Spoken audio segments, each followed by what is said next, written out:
මේක හරියට කරගන්න මහ ගොඩාක් වැඩ කරන්න ඕනේ කරන්න ඕන ටික හරියට කරන්න විතරයි ඕනේ. ඕගොල්ලෝ අර ගොඩාක් වැඩ කරන්න ඕන කියලා හිතාන ඉන්නවා. එහෙම නෙමෙයි. කළ යුතු නිශ්චිත ටිකක් තියෙනවා. ඒ ටික අපි හරියට ෆිල්ටර් කරලා ඕගොල්ලන්ට කියනවා. ඕගොල්ලෝ කරන්න ඕනේ ඒ ටික මග අරින්න නැතුව කරන එක. ඒ කියන්නේ ඉනෝගනික් වලට අදාළව පළවෙනි එක තමයි මේ ඕගොල්ලෝ දැන් අලුත් පාඩමකට යන්න හදන්නේ. මේක ලකුණු 22ක් 23ක් විතර කවර් වෙන පාඩමක්.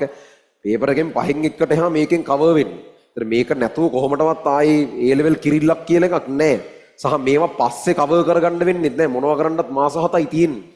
මේවා ඉවරුන ගමන් ආයේ ඕගනික් පටන් ගන්නවා. සමතුලිතතාවයේ කර්මාන්ත රසායනේ හැම එකක්ම ලොකු ලොකු පාඩම්. ඒතර මේකක් ආයේ බලන්න වෙන්නේ නැහැ. මේ තමයි ඕගොල්ලන්ගේ අවුරුද්ද මේ තියෙන මාස 7 හරිමම තීරණාත්මකයි. ඕගොල්ලන්ගේ ඔළුවේ මේ වෙලාවේ වැඩ කරන්න ඕන එකම දේ මින් ඉස්සරහ අවුරුදු 10 15 ඕගොල්ලන්ගේ ජීවිතේ මොන වගේ වෙනවද කියන එක විතරයි. ඒ කියන්නේ දැන් අර తాවකාලික මෙතන පේන පොඩි පොඩි දේවල් පස්සේ යන කාලේ ඉවරයි. දැන් ඔයාලගේ ඔළුවේ දුවන්නේ තව අවුරුදු 15කින් 20කින් ඔයා කොයි වගේ ලයිෆ් ස්ටයිල් එකක්ද ගත කරන්නේ. තව අවුරුදු 5කින් 10කින් ඔයා කොතනද ඉන්නේ. ඒක තමයි ඔයාගේ ඔළුවේ වැඩ කරන්න ඕනේ. දැන් අර පොඩි උන් නෙවෙයි මං නිතරම කියන එකනේ ඒක. දැන් මේ වෙලේ පේන తాවකාලික ආසාවල් ඒ කතන්දර ඉවරයි. දැන් ඊට වඩා ටිකක් මැචුවර්ඩ් ඕගොල්ලෝ. දැන් ඕගොල්ලෝගේ A level වල අන්තිම අවුරුද්ද යන්නේ අනිත් පැත්තට. එහෙම වෙනම බරක් එකකට වැටෙනවා. ඒතර ඔයාලා වැඩ කරන්න ඕනේ අර කොළුවේ තියාගෙන. ඒ කියන්නේ මේක කොහොම හරි කට්ටක් කාලා කරලා A level result එක එන දවසට ඒ result එක අර අපි හිතන විදිහ ඒක සමහරක් විට ලොකු රෑන්ක් එකක් වෙන්න පුළුවන්. එහෙම නැත්නම් සමහරක් විට තමන් කෙන පල්ලෙහා මට්ටමක ඉඳලා හැම එකාම තමන් වර 7-5කට ගණන් ගන්න නැති තැනකට දාලා ඉඳලා ඌ කොහොමත් කරගන්නේ නැහැ කියලා වගේ සමහරක් විට අම්මලා තාත්තලා ගුරුවරු පවා ඔයගොල්ලෝ අතෑරලා දාලා තිබිලා. හැබැයි ඔයා මේ මාස 7න් මේක සම්පූර්ණයෙන් අනිත් පැත්තට ටර්න් වෙන විදිහට මේ මැච් එක ප්ලේ කරා කියන්නකො. එහෙම ප්ලේ කරලා රිසල්ට්ස් එන දවසට ඒ රිසල්ට් එක ඔයාගේ හිතේ තියෙන ගන්න ඕන රිසල්ට් එක වුණොතින් ඒ එන හැඟීම ඒක වෙන කිසිම දෙයකින් ගන්න බෑ. ඒක ඒව පර්සනලි අපි අත්විඳලා තියෙනවා. සහ ඊට පස්සේ ඒව අත්විඳපු ළමයි ඒ ගැන කතා කරන විදිහ අපි දැකලා තියෙනවා. මොන විදිහකටවත් ඒ කියන්නේ විශේෂයෙන්ම අර තමන්ව දැනට වැඩ බැරි එකෙක් ගන්නට ඉන්න එකෙක්. එහෙම ඇතිනේ ඕගොල්ලන්ව අර වැඩ බැරියෝන් විදිහට ලේබල් කරලා අර හංගොඩු ගහලා තියෙන එකෙක්වත් ගණන් ගන්නවත් නැහැ. නිකන් පොඩ්ඩක් උනන්දු වෙලා වැඩක් කරන්න ආවත් ගණන් ගන්න නැහැ. ආපහු කරන මගුල වගේ අර එහෙම නිකන් පැත්තකට දාලා තියෙන්නේ. 7-5කට ගණන් ගන්න නැතුව වැඩ බැරි වුන් විදිහට අම්මලා තාත්තලා පව සමහරක් විට පැත්තකට කරලා තියෙනවා වෙන්න පුළුවන්. හැබැයි එහෙම ළමයි ඕන තරම් ඉන්නවා කාරණාව තේරුම් අරගෙන වෙනස් වෙන්න ඕන විදිහට වෙනස් වෙලා මේක සම්පූර්ණයෙන් අනිත් පැත්ත හරවලා පෙන්නනවා.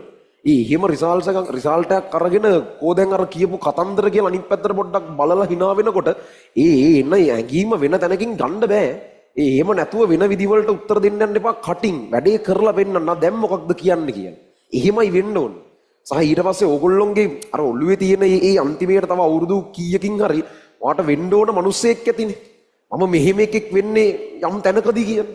ඒව ඇත්තටම හරියට මහන්සි වෙනෝතින් මිනිස්සුන්ට කරන්න පුළුවන්. එහෙම කරාට පස්සේ ඒ වගේ අචීව්මන්ට්ස් ගත්තට පස්සේ පිටිපස්සේ අරලා බලනකොට ඒව දැනෙන විදිය මහ විශාලයි. ඒව පොඩි නෑ. ඒව හෙන්න ලොකුයි. ඕගොල්ලෝ මේ වෙලාවේ ඔයාලට පේන ඔය පොඩි පොඩි ආතල් වලට වඩා අර හෙන්න අසීමිත කට්ටක් කාලා මට මේතනට ලයිෆ් එකේ යන්න ඕන මං කොහොම හරි හිතෙන්ද යනවා.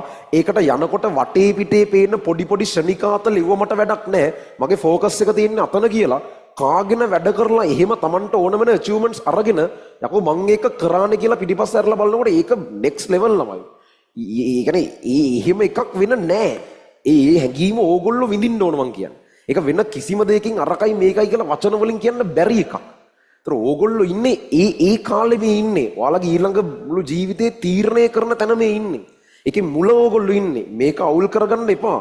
මේ වෙලාවේ පේන පොඩි පොඩි දේවල් හින්දා ඒක අවුල් කරන්න එපා. කම්මැලිකම හින්දා වැඩ කරන්න බෑ කියලා හිතෙනකමට එහෙම ඉන්න එපා. වෙන අමුතු හයියක් හදාගෙන වැඩ කරන්න. කාටවත් වැඩ කරන්න හිතෙන්නේ නැහැ. එහෙම තමයි හැටි. වැඩ කරන්න හිතෙන වෙලාවට කවුරුත් කරනවනේ වැඩ. වැඩ කරන්න හිතෙන්නේ නැති වෙලාවට වැඩ කරන එකනේ ඔයාගේ විශේෂ දේ වෙන්නේ. ඒකනේ අනිත්‍ය උන් කරන්නේ නැති ඔයා කරන දේ වෙන්න ඕනේ. එතනිනුයි මිනිස්සු විශේෂ වෙන්නේ. අර ඒව ඔළුවට අරගෙන වැඩ කරන්න හිතුණත් නැතත් ඕගොල්ලන්ගේ විෂන් එක ඊට වඩා බොහොම බරපතල වෙන්න ඕන. ඔයාට යන්න ඕන තැන ඊට වඩා බොහොම නිකන් අර ඒක මතක් වෙද්දි ඒ වෙනුවෙන් කොහොම හරි මේක කරන මට්ටමට එන ලොකු විෂන් එකක් වෙන්න ඕනේ. ඒවා කරන්න පුළුවන්. උඹලා බැරිය වුණොත් නෙමෙයි. ඕගොල්ලෝ හොඳටම දන්නවා මම මේ කියන කතාව. ඔයාලා ඕ ලෙවල් කාලේ වෙන්න පුළුවන් ඊට වඩා පොඩි කාලවල වෙන්න පුළුවන්. ඇත්තටම හෙන වැඩ පුළුවන් ගෙවුන්නේ. ඇත්තටම හෙන්න පොටෙන්ෂල් තියෙන හෙන්න කැපැසිටි තියෙන උන්නේ ඕගොල්ලෝ. ඕගොල්ලෝ දන්නවනේ මම මේ කියන කාරණා වැත්තද බොරුද කියලා. ඔයාලට කරන්න පුළුවන් ප්‍රමාණය ගැන ඔයාලට තියෙන අදහස ඔයාලා දන්නවනේ. ඇයි ඒ ටික කරන්නේ නැත්තේ? කියන්නේ මිනිහෙකුට කරන්න පුළුවන් ගොම්ම වැඩේ කැපැසිටි එකක් තියාගෙන ඒක කරන්නේ නැති එක. එහෙනම් මේ අවුරුද්ද ඒ සියල්ල වෙනස් වෙන අවුරුද්ද වෙන්න ඕන. ආයේ කෑමක් බීමක් නිින්දක් නැතුව වුණත් වැඩ කරන්න වෙනවනම් වැඩ කරන්න ඕන. ඇයි අපේ ඉස්සරහ අවුරුදු ගාන අපිට ඕන මට්ටමට හදාගන්න.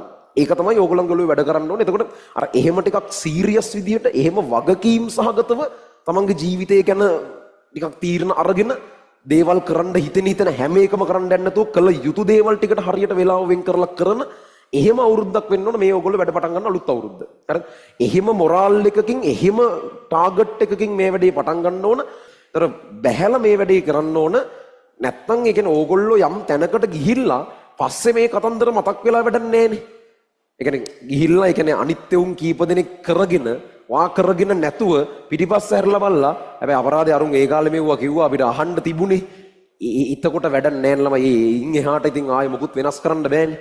මේ ඉන්නේ වෙනස් කරන්න බලවම බොහොම සීමිත පොඩි කාලය ඇතුලේ ඕගොල්ලෝ ඉන්නේ. දැන් කරන දෙයක් කරන්න ආයෙ පස්සේ ඉතුරු වෙන්නේ පසුතැවීමක් විතරයි. ඒක වැඩක් නැහැ. ඒවා කොච්චර හිතුවත් වැඩක් නැහැ. මේ තමයි වෙලාව දැන් කරන වෙනසක් කරන්න.